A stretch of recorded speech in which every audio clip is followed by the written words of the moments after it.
Welcome to 5 Stripe Weekly. With a big CCL matchup next week, Atlanta United are busy getting prepared for the first leg. We review the last two preseason matches, update you on the new signings, and get into the news. All that and more coming up. Welcome to the show, 5 Stripe fam. I'm AJ, and this is Mark. Before we get into it, become a member of the notification squad by hitting the bell next to the subscribe button, or hop over from Facebook and subscribe.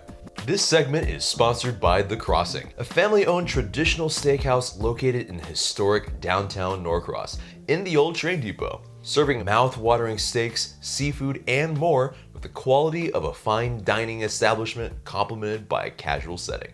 Atlanta United played two more preseason matches this past week, but before we get into that, another new signing for the Five Stripes, and his name is Manuel Castro, comes from Estudiantes de La Plata in the Argentine division, and he's a 24-year-old winger, and apparently comes on a free loan for 6 months, and then after that we have an option to buy if we want to extend it until December. So very interesting indeed, because it seemingly on the outset seems like a pretty good deal. Yeah, tidy business, I would say.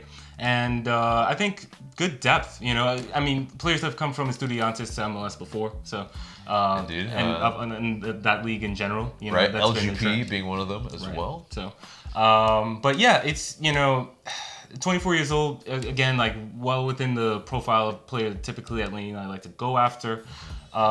Maybe the last 6 months, years, been a little bit of a struggle for him, but before he was actually pretty prolific. So yeah, at the Montevideo Wanderers, he had scored 17 goals and had 13 assists with them in 87 games, and so that's a pretty tidy number from the wing, and I think that probably earned him his move to Estudiantes, but yeah, with only 3 goals in 27 matches for them, maybe has been underwhelming a little bit, but that's where the opportunity for us to give him playing time comes in, because it seems like a guy that can track back and can also create from the wing.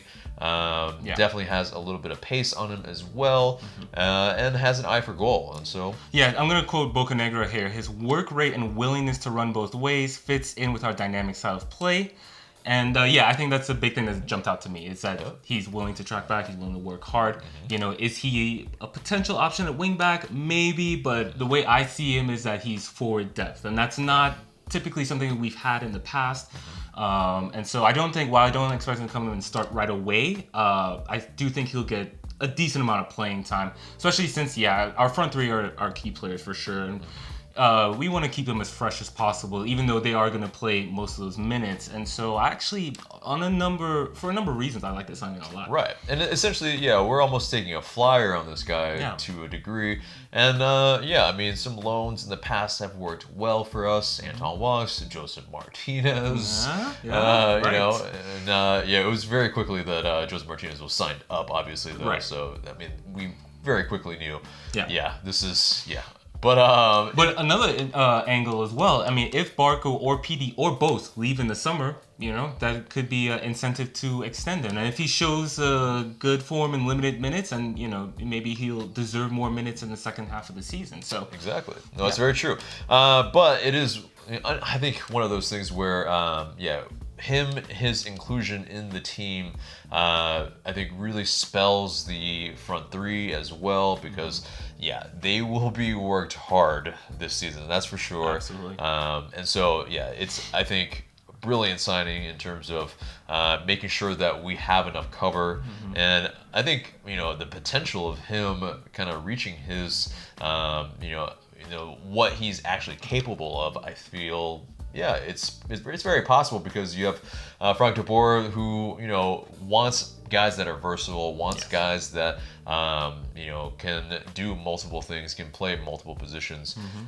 And he was specifically asking for a right midfielder. I mean, you kind of figure he was in on this. He probably knew he was coming, but still, the fact that he would vocalize that to the media, I think was key as well. Yeah, pretty telltale. And Castro had been pretty much it was for about a week and a half rumored. Yeah. And it very much seemed like the stars were aligning that Castro would be the guy. Yeah. So welcome to Manuel Castro, and hopefully he can get acclimated as quickly as possible, because we will really very quickly start to need him. Yes, absolutely. But so getting to those preseason matches that happened. So last Saturday was against USL side Birmingham Legion, and it ended up being a back and forth affair, and it was a great away day for a lot of the 17s who were able to make it out to Alabama. Yeah, and the Birmingham faithful definitely showed out as well. It ended up being a sold-out match. It was a pretty good atmosphere overall. I wish I'd been able to go myself. Right, I think it was like 6,100 and some change in terms of the final number in terms of in attendance. So they're a side that's also I think drawing very well in terms of for a USL side, and then also they. As we can see, they like to attack as well. Yep. And attack they did, but it kind of started off kind of slow a little bit. Yeah. First 30 minutes, I think we was still feeling each other out. They were growing into the game a little bit. Right. We were, maybe we had some chances. Maybe we didn't really put them away. Yeah. Totally fine, but Barco finally breaks the deadlock at the 44th minute with a nice finish. Oh, very nice. And PT finds him with a fairly long diagonal on the ground. I think he dribbled through some players as well to get to that opportunity, right? Right, and then Barco takes one touch. Yeah. His second touch is a finessed goal into the bottom corner. Yep. Very Thierry Henry-esque. You like mentioning that guy, don't you? I love Thierry Henry, but my idol. But anyway, in terms of that goal, I think it shows that he's got some clinical ability in front of goal.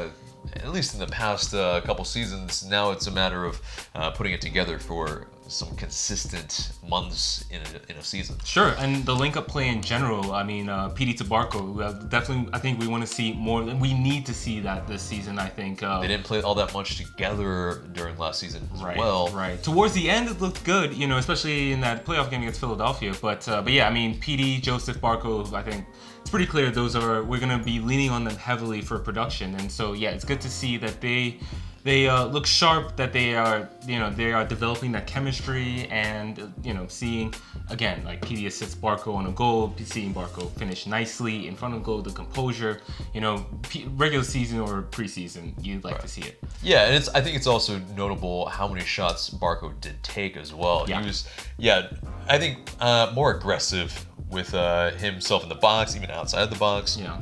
Aggressive with the opponent. Yeah, aggressive with the opponent. Yeah, Asiedu, our old friend, got a little chippy with him. And right. Yeah, Barco was ready to, throw fight him hands if he needed to. Looked like he was going to. Yeah, they're about the same size, so it's like, okay, that's probably, Asiedu is probably a lot thicker than he is. Barco is not little though. He's not little, but I mean, Asiedu, he's got some muscle on him, so that'd be an interesting scrap. Oh boy, but anyway, so on to the second half. A lot of substitutions happened. Yeah. Wyke comes in at center back. Mulroney and John also come in. Wyke unfortunately gives away a penalty. Pretty like right at the beginning of the second half. Yeah, pretty much. And I mean, it's not the penalty is okay. It's a penalty, but it's one of those like it's kind of like halfway up, I feel like. But it's for him, I think in terms of Wyke, he gets some game time. In terms of an option off of the bench, that he might see a lot more 18s because we are really short at center back. And so, it might be one of those things. He's had some experience at USL for sure.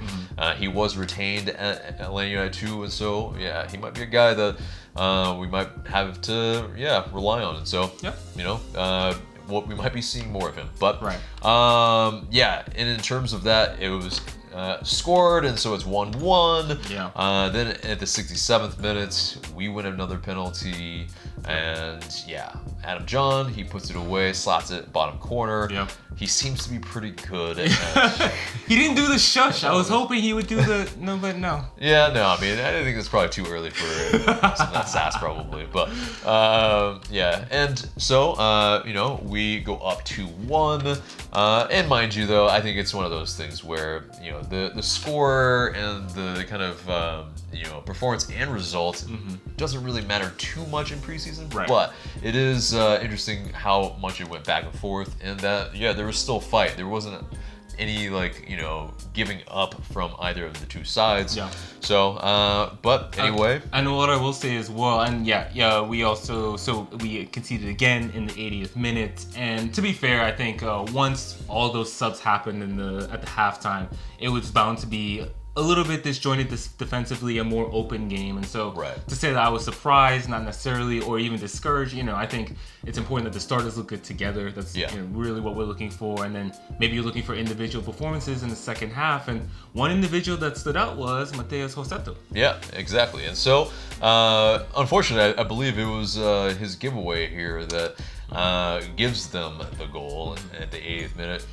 Questionably offside. Yeah. But I don't think it was unclear. Yeah, it was unclear. I don't think the cameraman really pans quickly enough to the left for us to really be able to see where the striker is. Right. But yeah, I mean, their striker, yeah, he finished it with aplomb. I mean, very cool. It was, yeah, that was, man, I applaud that. Yeah, right. It was coolly done, yes, for sure. But yeah, in the 92nd minute, Mo Adams, he finds Rossetto with just beautiful through ball. I mean, kind of lofted just a little bit, but in a little bit of traffic as well. Rossetto is able to turn and then shoot with his left, I think weaker left foot for sure, because we've seen his right in terms of in the highlights. Yeah, it's a rocket. Yeah, and so he finesses it with his left. Kind of a number 9-esque finish. It is, I know, yeah, right? It's, wow. And, you know, so it had a lot of people oogling at not only the sauce,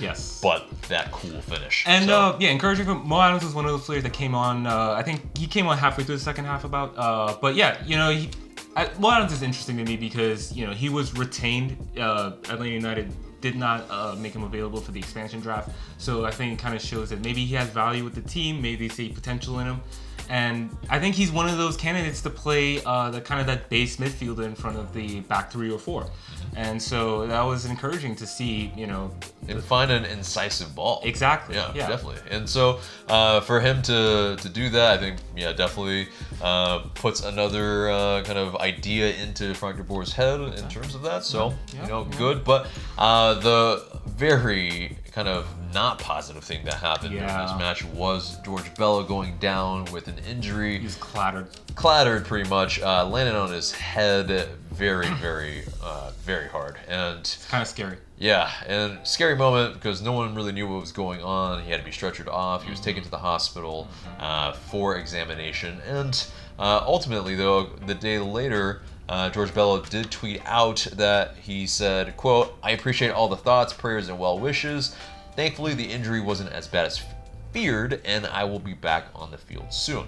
And so that's very encouraging because, yeah, it's definitely, you know, hopefully he can come back at least maybe for the second leg for the CCL. Right. And if not even that, at least for, you know, MLS opener maybe. Yeah, hopefully that. Yeah, I mean, yeah, with the concussions are always tricky, and I think especially in recent years, the sports community in general has evolved in how they think about head injuries. They're taking it much more seriously. Exactly. Sure. And so, rushing back, I don't think we want to do that. And so, yeah, I agree with you. Hopefully he's back for maybe the second leg. I think Nashville's a more realistic target. All right. And, yeah, also Fernando Mesa didn't play this match because he was getting his work permit. And so, yeah, it's, you know, one of those things where it's going to be a theme in this episode, I feel like, as well, with all of that. But anyway, let's move on to the Leones Negros match on Tuesday. We're filming this on Wednesday, the day after the match, for full transparency. And that starting 11 was a little bit kind of more probably what we might see against CCL. I think Birmingham Legion was a little bit more rotated. I think you saw Can at in between the sticks. Yes. It was a little bit more obvious, I feel. Campbell also started, I believe, so yeah. Right. But this starting 11 had Guzan, Mesa, Robinson, Escobar, Walks as the left wing back, Larry and Heineman in the middle.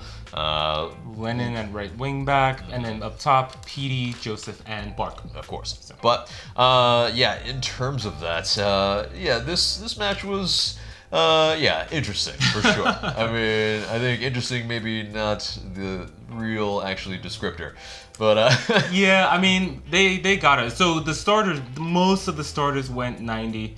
Most notably, Miles Robinson did not. He had he was down for a little bit with a leg injury of sorts. Yeah, went down awkwardly to block a ball, and yeah, he had to go off. Yeah. But at he least walked off. Yes. The very encouraging part is that he refused the stretcher. Yeah. So, yeah, I mean, that at least boded a little bit better in terms of how maybe it's perceived, how the injury is. Right. We won't know quite yet, but we'll get into who replaced him, and that's George Campbell. He came on, yeah, looked tidy on the ball at times, and then, yeah, I mean, pretty sound defensively for the most part. Yeah.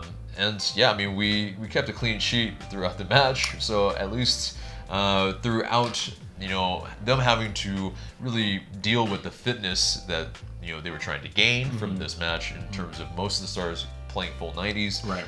Frank de Boer had mentioned that he was probably going to do that. Yeah. And most of the Leones Negros, they rotated like crazy. Yeah. At one point, had 10 guys come off the pitch. So all the lines were changed, and so it was definitely very, yeah, something where it was trying for them. They had to fight deep and dig deep to finish the match, and they just about kept it scoreless. I mean, like Leones had 2 or 3 really good chances.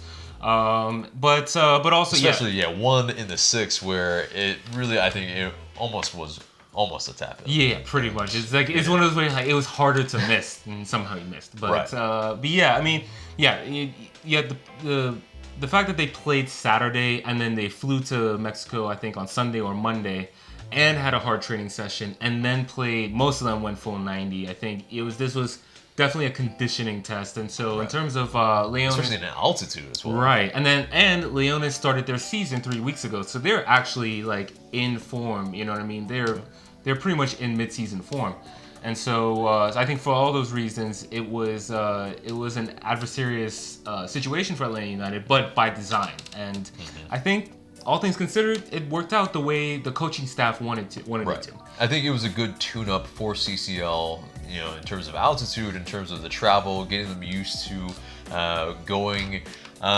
you know, not only traveling together and making sure that, you know, maybe they're not in the mindset that this is like a vacation. This is like, oh, we're here to, you know, do business for sure. Right. And so that's, I feel like, very important, you know, in terms of the big picture for sure. Yeah. But in terms of who was unavailable, Joseto, Mulroney were unavailable due to their visa situations, and Castillo was unavailable due to injury. Yeah, I think you saw some differences in maybe how we would play if they were actually in the squad and in the 11. Right. Because, yeah, I mean, there were at points in terms of maybe Walks at wingback didn't quite work out, and that's why he moved over to right center back later on. And yeah, you even saw them switch to a 4-man back line, and so George Campbell was learning left back on the fly. Yeah. So yeah, and yeah, it's definitely just something that I think they were talking about beforehand anyway, that they wanted to be able to, in fact, Boer wanted to switch from a 3-man backline to a 4-man backline. So within a game, that's is something that they got practice on. So also another positive, I feel like. Another thing that I thought was interesting is that Leones kept attacking down their right side, which is our left side, and you know that's it's gonna be a weak spot. I feel like if we don't have anyone to shore it up in terms of someone that can go forward and track backwards. Exactly. And so it is, yeah, it's just pretty important that we really find someone that is that heir apparent at that spot. Right. But essentially though, we finish the preseason 3-0-2 undefeated. But of course, we lose in penalties here. Very interesting, the kind of order that we went with. Yes. Joseph went first, scored his with a little kind of mini hop, not as kind of pronounced as. I like this one. I like this new this technique that he's doing. Yeah, because I think it's a little more. It has a little more flow to it. The hop isn't as like awkward on it. So. Yeah, and so, but their goalkeeper, he saved 3 of ours, and it was Mesa, Heinemann, and Barco. Not the best penalties, you have to say. Exactly, they were pretty much at kind of arm's length, and also really not really too low, not really too much higher than where an outstretched keeper can really go, and so I mean, we definitely could have had a lot better penalties, but I think it is. Good practice in a sense for that. But, the interesting part is that, yes, why we did it, because there was a trophy on the line. Yeah, that we won anyway. Yeah, it was given to Frank de Boer at the end. And, I mean, I don't really know if he wanted it, to be fair, but. It wasn't exactly a looker. It was very interesting because, it was like the 3 people coming out of it looked like melted wax to me. Right, yeah. The stadium itself was like made of vanilla wafers, it looked like, or something. I mean, Legos or. Just very interesting. Bohemian, I would feel like is a good way to describe it as well. But so in terms of this preseason, I mean, it's a good tune-up for the CCL next Tuesday. All of this has been in preparation for us to get ready for not only that, but of course for the regular season. But in terms of kind of comparing this preseason to previous preseasons, last preseason, we actually were 2 wins and 2 draws with an 11 goal difference. And this season, it was only 6. Interesting, because some people have been, kind of saying how kind of disjointed the attack has been, how it just hasn't looked like it's really been a lot of chemistry quite yet. And to be fair, there's so many guys that have come in. So it's going to, of course, always be a kind of betting in period. Exactly. And looking at these last 2 matches in particular, like I mentioned before, when the starters were together, they didn't concede. And so it looks like maybe the defense is a little bit ahead of the attack right now, which, man, there were times last year where we got pasted. So, and just cut through. So I think that, definitely being more solid, at least, especially to start the season, is encouraging. And in terms of the attack clicking, I think that'll come. Yeah, for sure. And I think I think definitely in terms of comparing the preseasons, last preseason it was coming off of MLS Cup win. Right. A lot of the incumbent was still there, and so there was probably a little bit more continuity. But this preseason, definitely there's so many people to bet in. It's gonna be different, but even then, so it was a little bit where the squad was getting used to Frank de Boer and his tactics and everything together. And so, it's like a different type of animal, but still a betting in period. And so hopefully it just doesn't take as long as it did last year. Right. But we shall see. But moving on from that, a re-signing, or an extension rather, is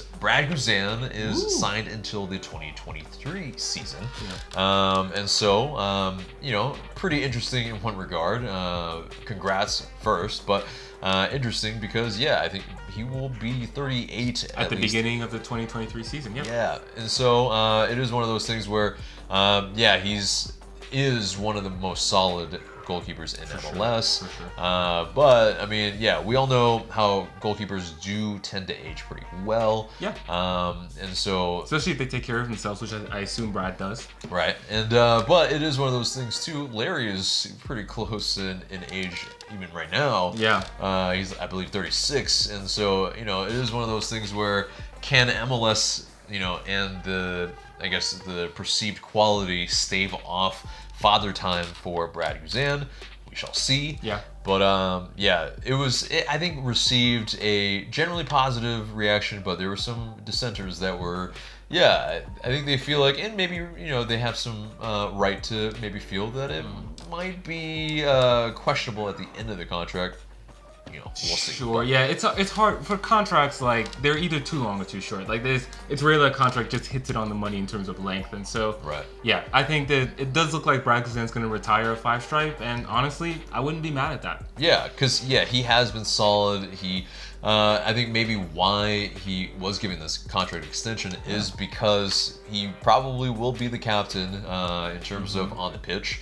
Larry might be the club captain. Yeah. And it might be one of those things where, he is such a valuable part of the clubhouse, spokesperson for the team. Yeah. And by MLS standards, he's a quality keeper. I mean, he was in the running for goalkeeper of the year. I think he actually got the most votes among the players. One of those votes, I think it was the players, yeah.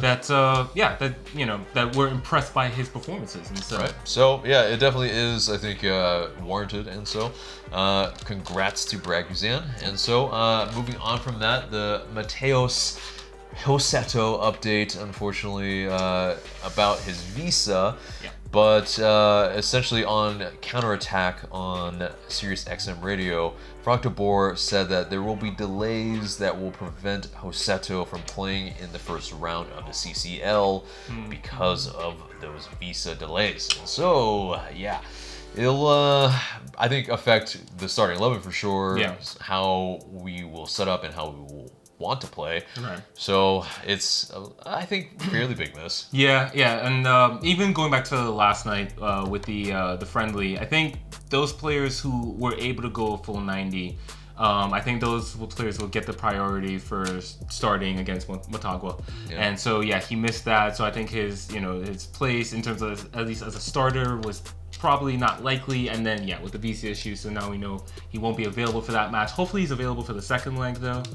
And because he can definitely be a difference maker for us, especially in the build-up, which yes, it has struggled at times, and certainly seems like we could use a little more creativity, or maybe somebody who can hold possession, find those long passes. I think Rossetto is going to be a key part of our team, so hopefully he can sort out those VC issues sooner than later. Yeah, for sure. Moving on from that, Miles Robinson and his updates, according to CBS's Roger Gonzalez. It was a quad strain, and there's no official timetable, unfortunately. And there will be an MRI either today, which was Wednesday, or tomorrow on Thursday. And so that's, I don't know. It's one of those, we don't know the severity of it quite yet, but I hate hearing about quad strains, I'll tell you that much. Yeah, they take a long time to heal, to fully heal. They might linger around because it's kind of pretty easy to re-aggravate the type of injury. Yeah. So, I mean, it could be more than a month if it's kind of very severe, and then maybe a couple weeks, hopefully, if it's not. But we'll see. Because speculation. Yeah, I mean, the start of the season is, I don't think it's easy. You know what I mean? Obviously, we have CCL. Hopefully, we advance. But in terms of MLS, you've got Nashville's home opener, and then we open against Cincinnati, who are a much improved team. Sporting Kansas City the following week, who are usually a good team, and so we already don't have a lot of center back depth anyway. I feel like at least we have depth that is kind of utility at multiple positions, right. And if you choose one of those guys as having to a Jeff Larenowitz, Jeff Larenowitz, because if you take him away from midfield, then you take that option away. Yes. If you take an Antoine Walks into the center back back line, then who plays left wing back? Yeah, left wing back, or cover for any of the other positions. It starts to become we're maybe getting a little thin at that depth, but hopefully we're really crossing fingers for Miles Robinson here. Yes. But moving on to slightly more positive, I think definitely more positive, is that congrats to LA United on hitting 1 million Twitter followers. The 1 million club. Yeah, we are the first MLS club to do so. The next closest one is Seattle Sounders at 565. And then after that is LA Galaxy at 521. So, I thought it was very interesting because they did a little press release. Yeah, the Twitter account started in 2014.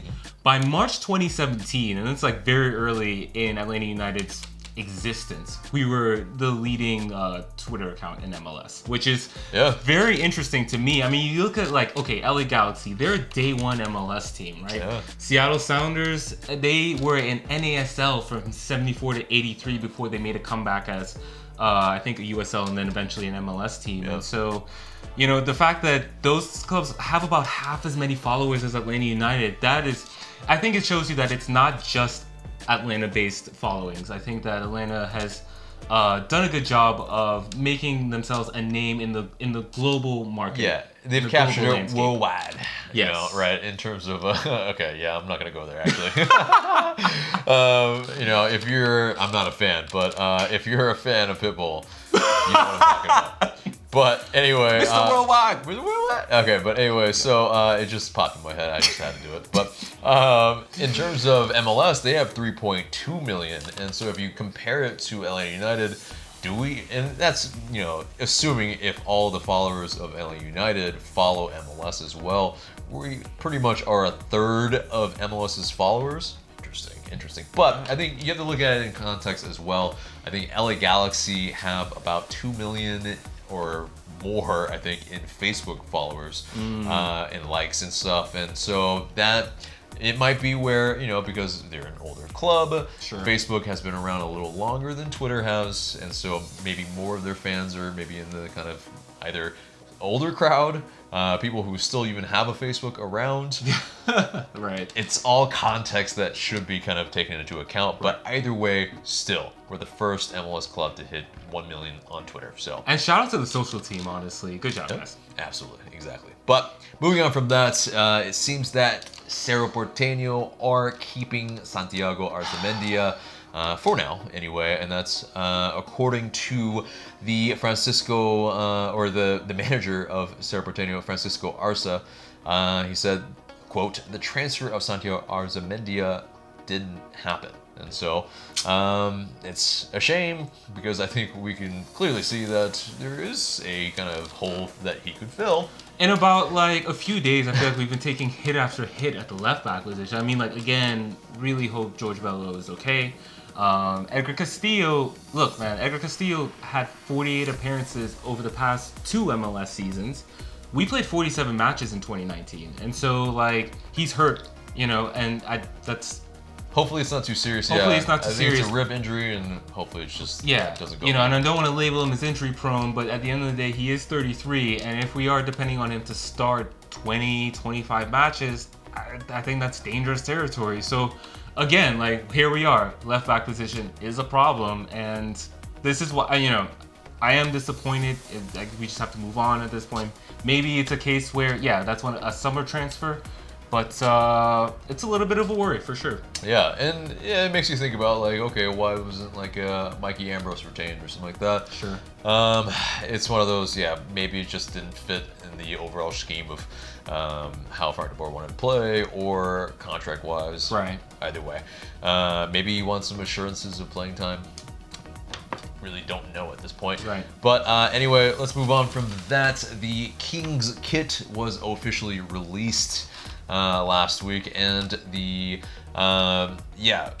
was a very interesting article that came out as well from The Athletic that reported that MLS is poised to allow a third kit for next year for a handful of its best-selling clubs. Which, obviously, we are one of them. We are probably the best-selling club, right? Yeah, exactly. And so, I mean, I think, you know, definitely even in 2018, we had, like, I think 5 of the best-selling kits in the top 25.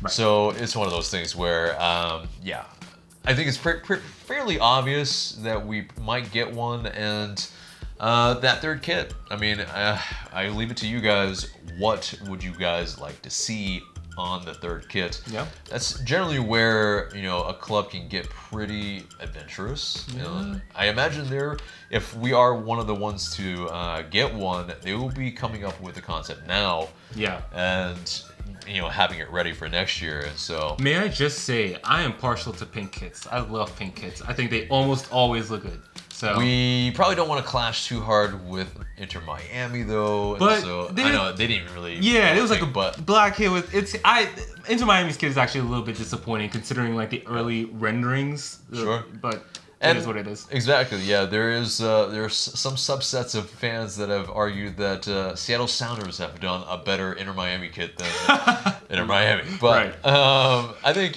we could do one of those kind of more crazier designs. Yeah. I would like to see maybe something a little bit more outlandish, like like a Nigeria. Ooh, like that would be dope. There but, you go. Not the Korea kits are fire too.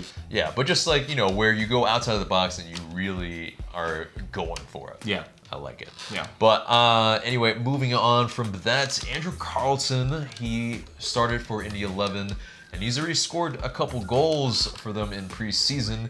So good on the boy. Yeah, hopefully he's really using his move on loan to really focus on his career and really make it happen, because I'm rooting for the kid. Absolutely. I think it's a big year for him too, because especially I think there's a chance that, like I mentioned before, that one or two designated players are gone by the end of the 2020 season. And so Andrew Carlson's coming to his own as well. He's 20 right now. So, like maybe next year he's a key member of the Five Stripes, but he'll have to prove that at Indy 11. So yeah.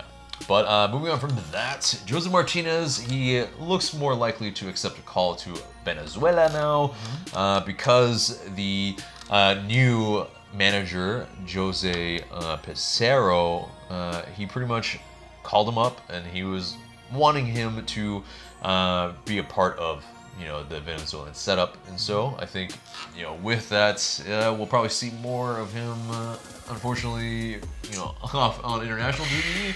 Yeah. Unless you're a Venezuelan fan. Yeah. I mean, I think you're probably ecstatic, but... I mean, I'm happy. Yeah, Joseph in Copa America would be nice to see, but like I tweeted this out before, looking at missing 6-7 matches, including matches against the Union, NYC. That July 4th match against DC United is in jeopardy if Joseph goes off to Copa America. So, Adam John or maybe one of the backup wingers, Castro or even Morini, will have to step up. We'll just have to see. Yeah, definitely. But so still great for Jose Martinez. Yeah. Unfortunately, not so great for Jose Martinez is that his dog Hassie has been missing still. And it's one of those where she was seen spotted around Kennesaw State, that area. I'll put up this picture, and if you see Hassie, please call that number if you have any information, because a happy Joseph is a happy Joseph for Atlanta United as well. Yes. So, but speaking of happy Joseph, though, is that the mural of Jose Martinez is complete. Matt Leaders finished it, and you saw Jose Martinez visit it in this video, and boy, he had this on one of the posts, a crying emoji. He obviously was ecstatic that he has this. I mean, in 30 South Soccer also had a great article from Rob Usry and co about the kind of genesis of it. Yeah, in that neighborhood. Yeah, absolutely. But it's very heartwarming, and it's a very kind of soccer-laden neighborhood with some good history of it. So I mean, Jose Martinez finally gets something in terms of an art piece. Yeah. Hopefully that next art piece is the statue. But anyway, next up is that the Athletics' Paul Tenorio. He said with two sources of knowledge on the deal for Tito Fischalba that the transfer fee was in the range of 1.5 million to 2 million. And it was bandied about that in Paraguay that it was 4 million earlier that day. Which would have been a record for that league. Right. Well, no, actually, I think it would have been second, apparently. Okay. And either way, there's some conflicting reports for sure. And who do you believe? It's difficult to say here, but I think it makes more sense that it's probably around 2 million because he hasn't really been playing. Right. When we bought him and when we sold him, it's just the plausibility of us making more than what we paid for him is just a little lower at the moment because he just hadn't played as much. Right. And so, I would kind of edge toward that it was probably in the lower half. But I mean, I think, if some of that is true. If it is $4 million, I mean, wow. That would be fantastic business. Yeah, I mean, like making any kind of profit, really. Yeah. So, but I mean, I think we all know that Tito Fischalba is very talented. It's Yes. just a matter of can Maybe he it's get his the playing status as a Paraguayan national now. Maybe that added some to the transfer fee, but. Maybe could have. But on to Atlanta United 2 news. Goalkeeper Gabe Rosario joins Atlanta United 2.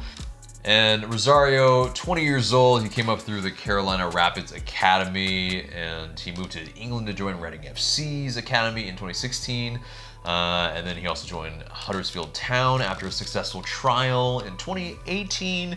He's also been called up into the U.S. 2017, the 2017 U18's national team as well. Yep. So welcome to Gabe Rosario, some good potential young guy. Yeah. Hopefully a Guzan replacement. Hopefully, but I mean, it's one of those things where very young guy. I think down the line, right.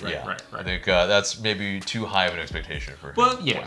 But either way, moving on from that, So MLS is not striking. That's huge. The most important thing. I mean, so in past years, these CBA talks tend to go down to the wire, to days before the season starts. So the fact that they got these done weeks before the season started, I think, is an encouraging sign. There was less tension between the owners and players overall.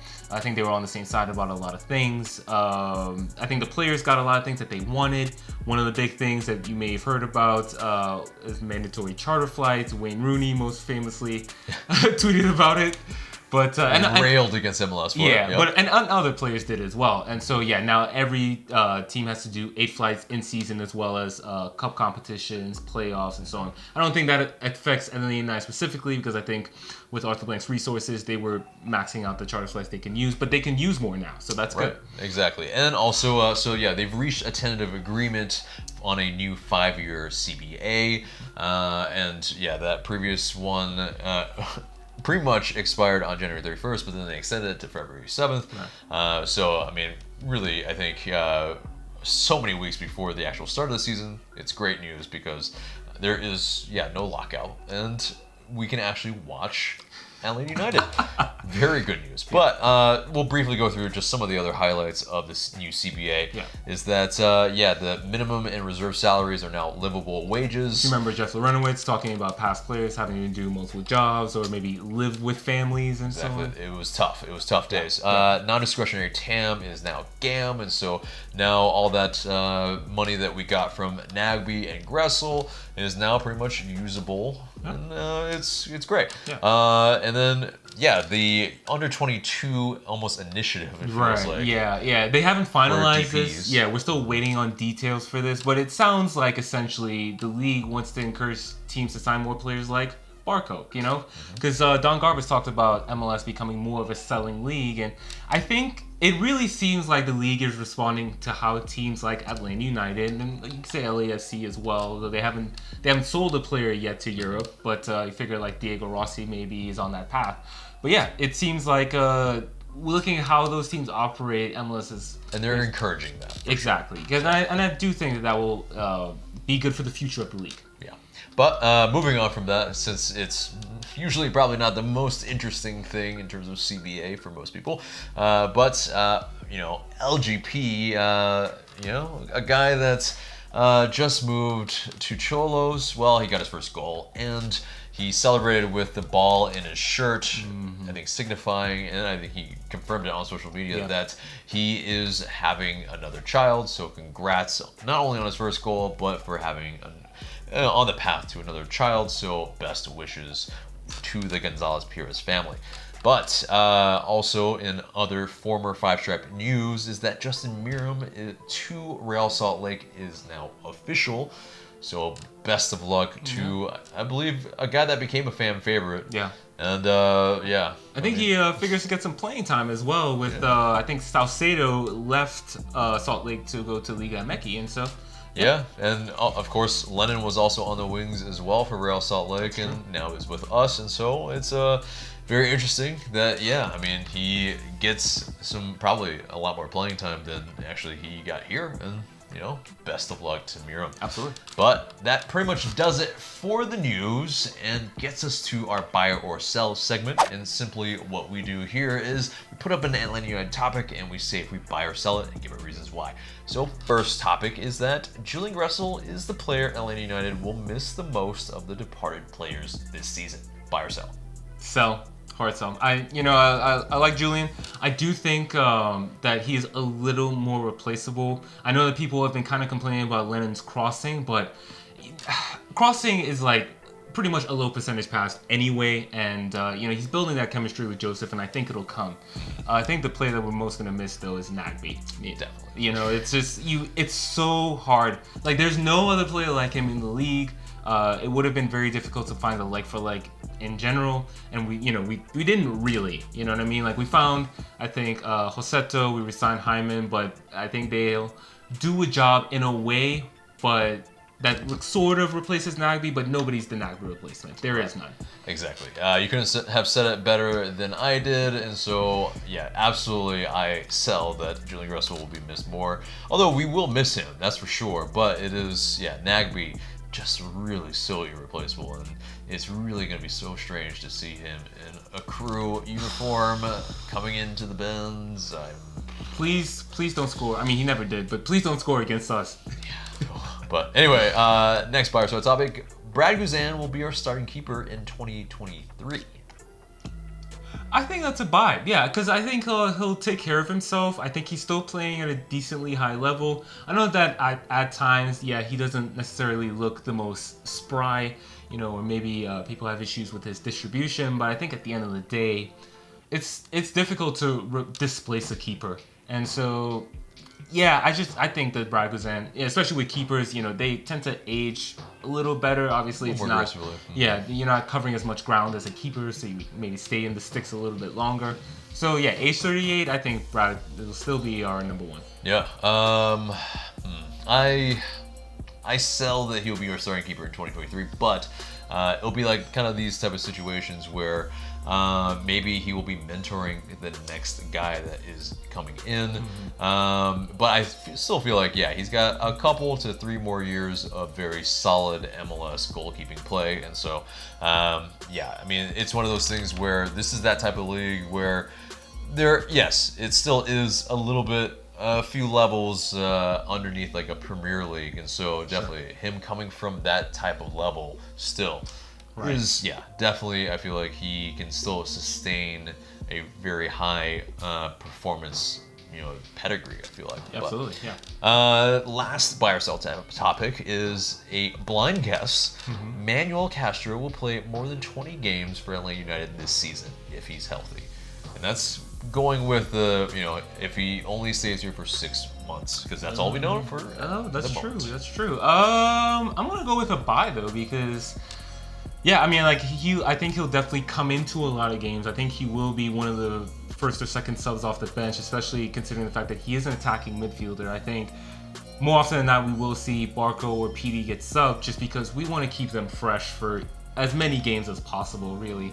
And then also, there's a case of Joseph's probably going to go off to Copa America. Maybe PD gets called up to Argentina. I mean, he was on the fringes at the beginning of last season. If PD plays well, maybe Argentina gives him a look again. Because also South American teams start their qualifying for the 2022 campaign this season, actually in March. So there's that as well. Barco, he may go off to the Olympics. He may be sold. So I think that's a buy for me. I think Castro will, between starts and appearances, get to 20 games by, July? Yeah.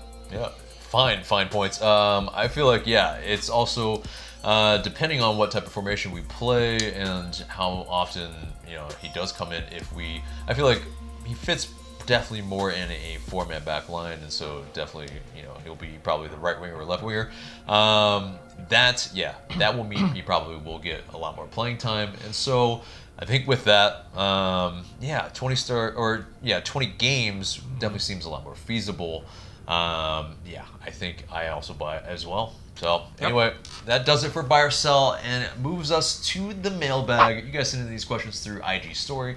Please continue to do so, and we might answer your question in the future. First question comes from Alex Watkins 23. Do you think there will ever be a place for Carlton in the team since Gressel and Tito left? Yeah, absolutely. With those two departures, and then like I mentioned before, with Barco potentially leaving or PD, yeah, I think that there will eventually be a place. I mean, I know that he's had a little bit of trouble breaking through, but you look at the players who were blocking him before, like Almiron, like Tito, that's just tough. Barco even.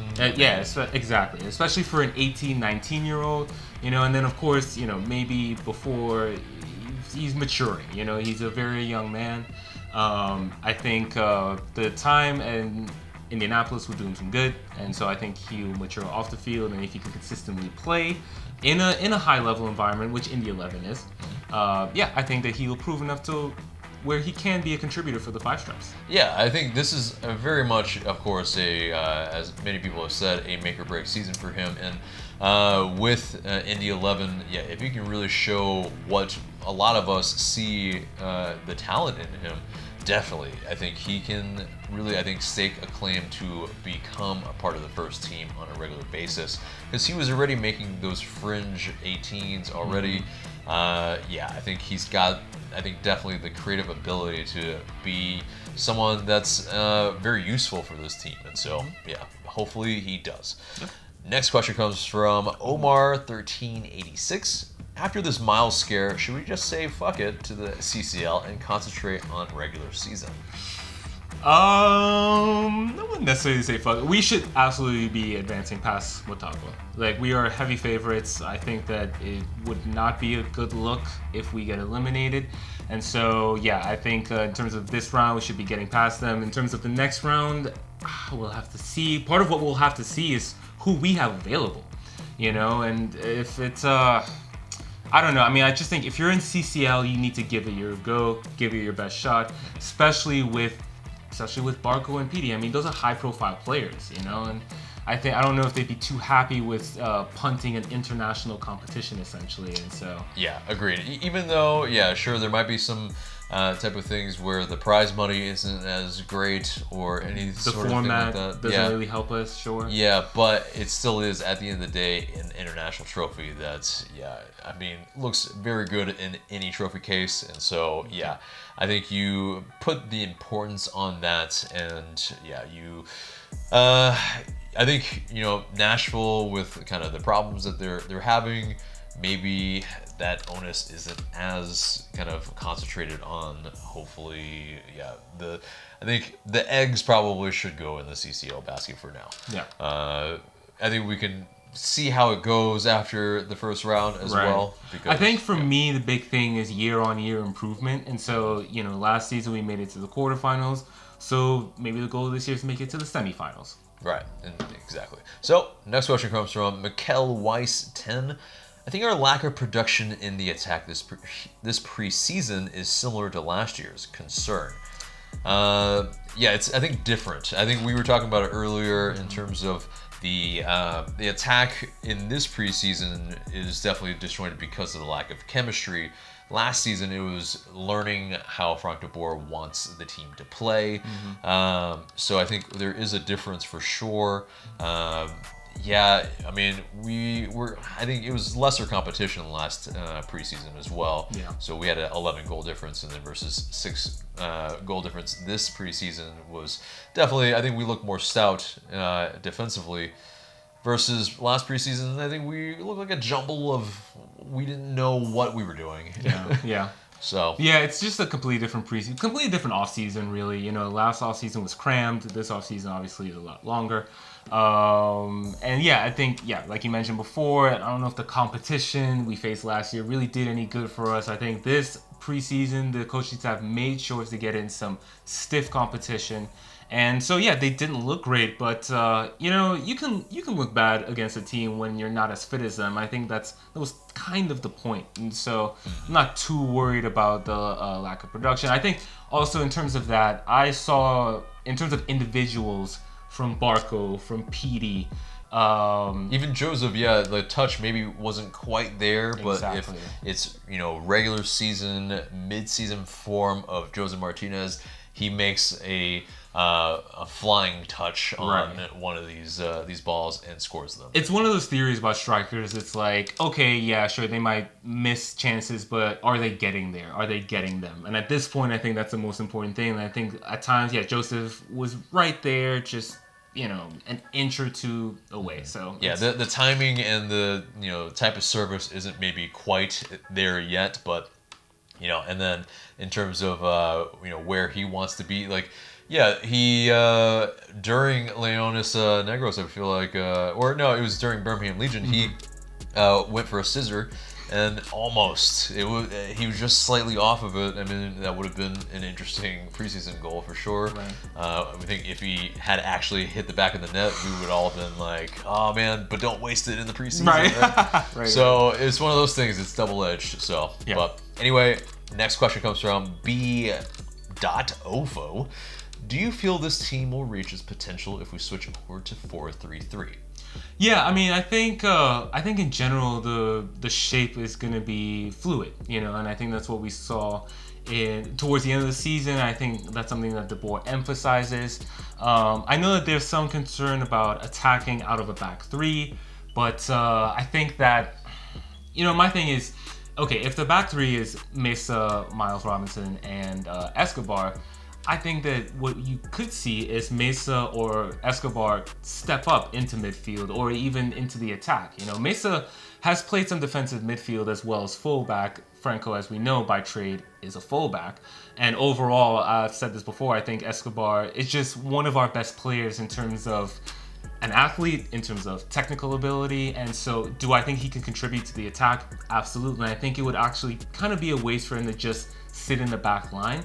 And so, yeah, I think that I think we'll see a few different looks, but I think the most important thing is the intent of the team. Like the overall approach. It's you have your shape, of course, and you have your roles, but the most important thing is: are we trying to attack? Are we pressing? Are we putting pressure on the other team? Yeah, I don't know if it's the full potential. If that's what you're really asking in terms of if we switch over to 4-3-3, because I think what we were seeing this preseason was the lack of control and possession from the midfield, and so that connectivity between the lines is really what's kind of probably been lacking.